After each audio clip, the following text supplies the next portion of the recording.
Muy bien, y vamos ya con las primeras entrevistas. Son las 17 horas con 11 minutos. Queremos dar la bienvenida a Mauricio Alarcón, director ejecutivo de la Fundación Ciudadanía y Desarrollo, que está con nosotros acá en nuestros estudios. Bienvenido, Mauricio, qué bueno tenerte en esta tarde. Y también saludamos a Daniel González, abogado y experto en Derecho Electoral. Daniel, muchas gracias también por estar con nosotros el día de hoy. Bueno, Mauricio, comencemos contigo.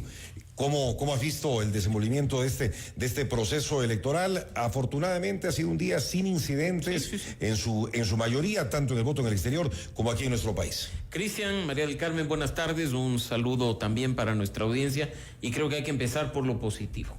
Aunque ha sido una campaña electoral, y lo analizábamos hace poco contigo, muy apática, con muy poca presencia en CADE, fuerte en lo digital, en el internet, en las redes sociales, afortunadamente ha sido una campaña sin incidentes y sin hechos violentos que traigan consecuencias lamentables, como fue la campaña de 2023, y no me refiero solo a aquel entonces al asesinato de Fernando Villavicencio, sino, como recordarás tú, de otros candidatos que también estaban compitiendo para el proceso electoral. Así es que lo positivo, una jornada y una campaña sin incidentes violentos. Creo que con eso ya gana el país.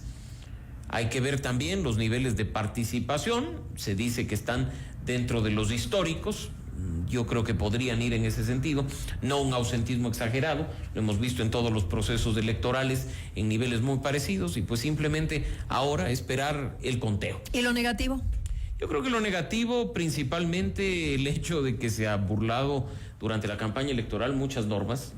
Es decir, no ha habido un correcto control por parte del Consejo Nacional Electoral. Y no ha habido un respeto por parte de los candidatos, María del Carmen. No hay aunque ética. Aunque aquí podamos enfocarnos solo en lo que fue el no pedido de licencia de Daniel Noboa y lo que ya la Corte Constitucional ha dicho, esos encargos raros a personas que no correspondían, pues los otros candidatos también han cometido infracciones electorales.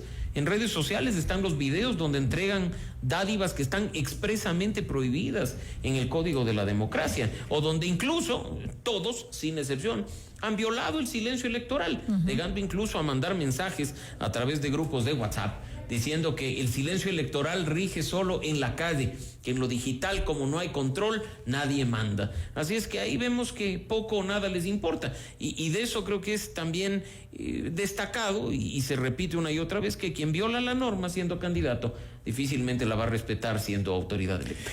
Quiero saludar a Daniel González, abogado experto en Derecho Electoral, que está con nosotros. Daniel, muy gentil por su tiempo. ¿Y cómo ha visto usted las elecciones de este 2025?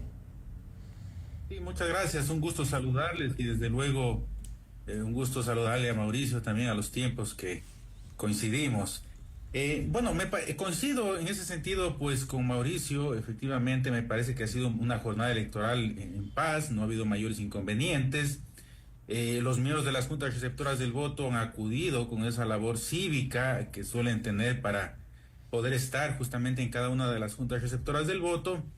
De igual manera, pues, a nivel de los recintos electorales, tanto en el Ecuador como en territorio del exterior, me parece que no han existido altercados o situaciones como, por ejemplo, en otras elecciones de papeletas, de que a veces se sacan de los recintos, de que indican que han habido papeletas marcadas y cosas por el estilo. Me parece que en ese sentido el escenario ha sido tranquilo. De igual manera, en el ámbito operativo, logístico, me parece que el Consejo Electoral ha coordinado bien esa situación y no ha habido mayor inconveniente. Bueno, Daniel, es que vamos a cada rato a las urnas, entonces ya sería el colmo que las cosas no funcionen bien. Si de una manera muy seguida y muy continua, tenemos elecciones seccionales, tenemos elecciones presidenciales, de asambleístas, consulta popular, referéndum. Entonces, es lo mínimo que podemos esperar, ¿no? Sí, y me parece que a partir de ahora, de las 5 de la tarde, viene el tema un poco más tenso, podríamos decir, en esta elección. A raíz de que comienza el escrutinio, yo creería que las juntas receptoras del voto les demorará unos 45 minutos en ordenar ya todo el paquete, las papeletas válidas, nulo, blanco, y comenzar a sacar la primera acta de escrutinio, que es la del presidente de la República. Entonces, a lo mejor hasta las 6 de la tarde comiencen a ingresar ya creo que datos oficiales a la página del Consejo Nacional Electoral. ¿Es confiable? Me parece que, sí, mire, me parece que, y coincido con Mauricio, el tema de vulneración de normas electorales, y me parece que también hay un hecho adicional que es la disputa de la elección en encuestas. Esa es una circunstancia que lamentablemente se vivió hace semanas anteriores, y me parece que hoy también ha sido la tónica en la jornada electoral, al menos en redes sociales, de tratar de disputar la elección en determinados resultados de exit poll y cosas por el estilo. Y ahí hay que tener algo muy claro. Los exit poll, ojo, no son datos que salen de actas oficiales, claro, o de votos oficiales, son consultas que le hacen al ciudadano ya una vez que sale de sufragar. Puede decir la verdad como no. Distinto, vamos a decir, a un conteo rápido que sí podría tener y que se activaría desde las 5 de la tarde, ya con las actas de escrutinio oficiales. Claro, entonces, pero en esta ocasión no se hizo el conteo rápido. ¿Usted está de acuerdo en que no se haya llevado a cabo? O sea, me parece que no existieron empresas en ese sentido que estén o que hayan tenido interés de hacerlo. Hubiera sido a lo mejor adecuado que exista un control rápido para tener resultados más rápidos, ¿no es cierto? Pero de todas maneras, bajo este escenario me parece que lo responsable es esperar los resultados que vayan ingresando y que dé la autoridad electoral, y en virtud de eso sí hablar de ganadores, de si existe una segunda vuelta o no. Me parece que eso será lo responsable tanto de los sujetos políticos como de quienes de una u otra manera pues hacemos opinión respecto de temas electorales. Mauricio, podríamos decir que hay transparencia, es decir, que los ciudadanos pueden confiar en los resultados de este proceso electoral. Creo que hay que esperar y ver qué dice el Consejo Nacional Electoral. La jornada se ha destacado por no tener incidentes tampoco de aquellos a los que habitualmente María del Carmen se decía en redes sociales, ¿no? Ay, miren las papeletas marcadas, o se ha encontrado un auto. Si bien mucho de eso en procesos anteriores ha sido producto de la desinformación, creo que en este ni siquiera eso se vio, afortunadamente. Ahora hay que esperar a que se cuenten los votos bajo las reglas que corresponde para empezar a tener resultados. Yo me atrevo a decir dentro de poco, ¿no? Estamos hablando de mesas de 200 electores. Se ha dicho, y acabo de revisar la cifra, que ha participado un poco más del 83% del registro electoral. De nuevo estamos en los niveles históricos, así es que creo que se contarán pronto los votos de presidente y vicepresidente. Antes de las 7. Empezaremos a ver, y yo creo que podríamos empezar a ver en el sistema del CNE las primeras actas antes de las 7 de la noche. Mauricio, ¿por qué ninguna empresa de trayectoria decidió hacer el exit poll? De lo que sabemos, las 2 o 3 que están haciendo son, al menos para mí, totalmente desconocidas. No sé si tú habías escuchado alguna vez de estas empresas y qué tan confiables pueden ser también. Mira, Cristian, tú sabes que además tienen que pasar por un registro ante el Consejo Nacional Electoral, y se registraron, recordarás tú, 4 empresas para posiblemente hacer un exit poll. De ellas, pues Sedatos en definitiva dijo, no me atrevo yo a participar. Por un tema de seguridad, por un dijeron. tema de seguridad, pero también hay que ver que hacer un exit poll demanda una movilización de recursos fuerte, ¿no? Estamos hablando que tienes que hacer un muestreo considerable a nivel nacional, que tienes que movilizar gente, que tienes que tener tu propio centro de procesamiento, y más bien el exit poll que se ha dado a conocer, que es del gobierno o del partido de gobierno, está a cargo de quien hace pocos años fue coordinador nacional técnico de procesos electorales del CNE. Entonces, probablemente el nombre no suena en el mundo de los encuestadores, pero Diego Tello fue uno de, como digo, los coordinadores de un CNE hace poco tiempo, ¿no? Y precisamente han dado ya a conocer a través de algunos medios de televisión, sobre todo, algunos números que yo creo que hay que tomarlo con mucha cautela, que le darían una ventaja de 8 puntos al presidente candidato Daniel Noboa. ¿Qué opinas? Cristian, me parecen honestamente, y ojalá no me equivoque, cifras un tanto forzadas, ¿no? Presentar parece, ¿no? Un 50.1 para hablar de un triunfo en primera vuelta es para mí forzado, es con las justas, pero además creo que hay otros números que deben ser analizados, ¿no? Hablamos que entre el primero y la segunda estarían concentrando el 92% de los votos, y apenas el 8 los 14 candidatos restantes. Bueno, ya hemos visto en cuántas oportunidades cuando han existido Exit Poll, y Exit Poll incluso de empresas muy serias y contradictorias, cómo se han equivocado. Entonces hay que tomar las cosas con cautela. Mira que incluso hay que ser cautos porque la Revolución Ciudadana, incluso en sus formas anteriores, en primera vuelta obtuvo 33%. En este momento hablar de un 42% es 10 puntos. Me llama eso la atención. También me llama la atención. Yo creo que hay que ser muy cautos. No hay ni siquiera con qué comparar y creo que lo óptimo en este caso es esperar a que los datos empiecen a ingresar al sitio. ¿A usted, Daniel, qué le parece? Sí, de igual manera, o sea, mire, el tema de los exit poll, lamentablemente en el Ecuador no es que nos ha ido de la me avisan para y ahí ese rato entra en las cuales pues no han coincidido y muchas veces incluso se han declarado ganadores muchas personas con estos exit poll. Entonces hay que tener cautela, paciencia. Yo creo que el sistema del Consejo Nacional Electoral, si no existe ningún inconveniente, las actas se van a escanear desde los recintos electorales, entonces podrá rápidamente consolidarse un resultado y se va a ir viendo ya una tendencia. Me parece que desde las 6 de la tarde comenzará a ingresar datos por el tema operativo en las juntas receptoras del voto.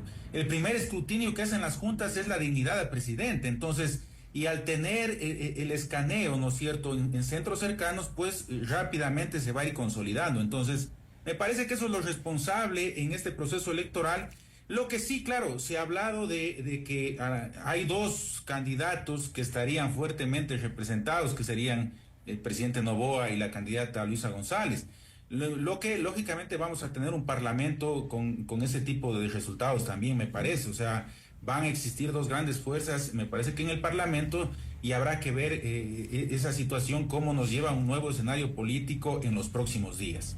Hablemos justamente sobre eso, Mauricio, este tema de la polarización que puede darse en la Asamblea Nacional y que ya preocupa de alguna manera, ¿no? ¿Cómo se va a vivir esto en el legislativo? Bueno, hay que también ser un poco cautos en el legislativo, porque no siempre el voto se hace de igual manera o a la misma organización política en todas las papeletas. Sí hay quien lo hace, que votan todo con un número en específico, que votan todo para una lista en específico, María del Carmen, pero hay otros que en cambio escogen entre papeletas. Y en ese sentido sí, creo que va a haber dos grandes bloques minoritarios al interior de la Asamblea Nacional. Creo que es poco probable que alguno de los dos que están punteando las preferencias de voto obtenga ese 77 que se requiere en este momento para tener una mayoría absoluta. Lo que sí parece que algunos desaparecerán de forma definitiva, ¿no? Pero y entonces... ya no tendrán siquiera ese 1 o 2 con el que se atrevían a negociar el voto que faltaba o la comisión que faltaba, y pasarán probablemente a proceso de tarjetazo amarillo o incluso rojo por parte del Consejo Nacional. Construye de tener un buen bloque en esta oportunidad, pues yo creo que tendrán realmente muy poco o nada. Yo creo y el mismo Partido Social Cristiano. Es que ese es el punto. Yo creo que hay que ser muy cautos en este momento. También está circulando el exit poll del lado contrario, que da un empate técnico a las dos candidaturas y que pone a los demás candidatos en una situación crítica, ¿no? Hay mucho arrastre, aunque digo, no es total, pero hay arrastre del candidato a la presidencia con sus candidatos asambleístas, y eso haría que, por ejemplo, el PSC, Construye o Pachacutic tengan una casi nula presencia en el legislativo. Ahora, en una situación como esta, ¿qué tan importante va a ser, por ejemplo, las alianzas para poder llegar a esa mayoría absoluta que van a requerir alguna de las bancadas grandes?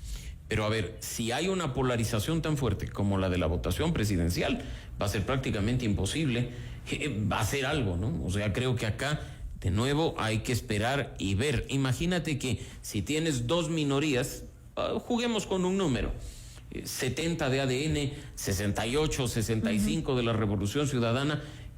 Hay que ver quiénes quedan fraccionarios, y no se trata, como ocurrió en el periodo anterior, de, por ejemplo, convencer a una bancada como la del Partido Social Cristiano, porque te sumaba 14 votos, y a lo residual, dividido entre todos los sujetos políticos, va a ser muy difícil de manejar respecto a lo que significa la gobernabilidad. Y Construye, ¿no? Que tuvo tantos asambleístas después de la muerte, el magnicidio de Fernando Villavicencio. Y el Partido Social Cristiano, o sea, Cristian, estamos frente a una realidad totalmente distinta, salvo en lo que corresponde a la Revolución Ciudadana, a la que se vio en el 21 y en el 23. Recuerda, pero de todas maneras habrán los dos grandes grupos, el correísmo y ADN. Pero gracias al recuerdas tú presidente que en Noboa. el 21 tuvimos 4 bloques minoritarios considerables.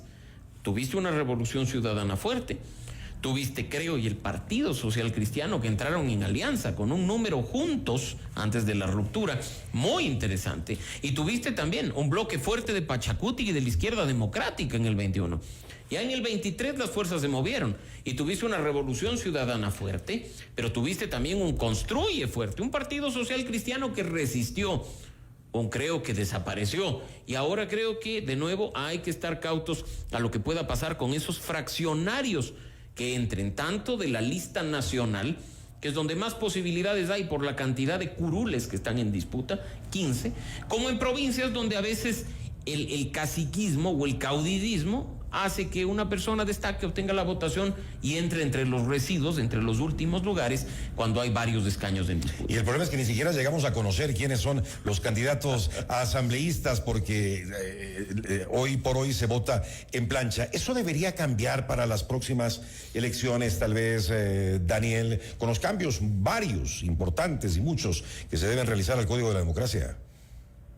Sí, mire, lamentablemente en el Ecuador, desde que retornamos a la democracia, y yo suelo llamarlos círculos viciosos, que lamentablemente en el tema electoral se han dado en el Ecuador. Lo ha pasado con el método de adjudicación de escaños. Hemos tenido Webster para pasar a Hunt, para después tener Webster, para después probar por ambos, y a la final ahora nuevamente estamos con Webster, ¿no es cierto? Eso ha dependido un poco del momento político que ha vivido el Ecuador, y lo propio sucede con el tema de votar en listas. Incluso hay una demanda de inconstitucionalidad a esa norma actualmente en la Corte Constitucional, en la cual se establece pues que se echa abajo esa norma en razón de que se estaría limitando la posibilidad de que los ciudadanos puedan elegir. Un poco la justificación para ese tipo de reformas fue de que efectivamente hay que fortalecer el sistema de partidos en el Ecuador, de que en la Asamblea deben estar representados verdaderos partidos políticos, pero al final vemos que eso no sucede, eso no es así. Entonces